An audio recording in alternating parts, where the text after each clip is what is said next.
It's a family ritual. This ritual, every month my little one's asking, Mommy, when is the day for the food bank?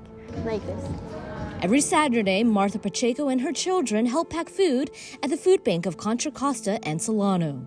It's their way of giving back when their family fell on hard times during the Great Recession in the early 2000s. She remembers it like yesterday. We lost the house. So we let the house go. Pacheco says they were able to get back on their feet, but in 2020, again, their family needed a helping hand. When the pandemic forced shutdowns, her husband, a commercial truck driver, lost work. He called me, hey, this is the last load I have. Everything is closed. The jobs is closed. So we don't know when we start again. So, and the pandemic, again, the food bank is my support. Even as pandemic restrictions waned, Pacheco is among a record number of families in our area seeking help from food banks, finding themselves living on the edge as the cost of living soars. Simple. The gas is too expensive.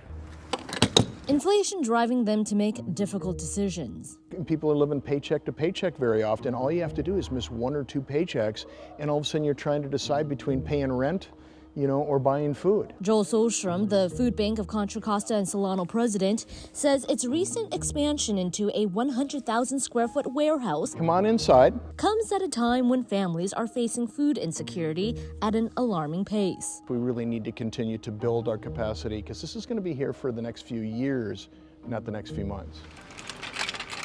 This trend is not unique.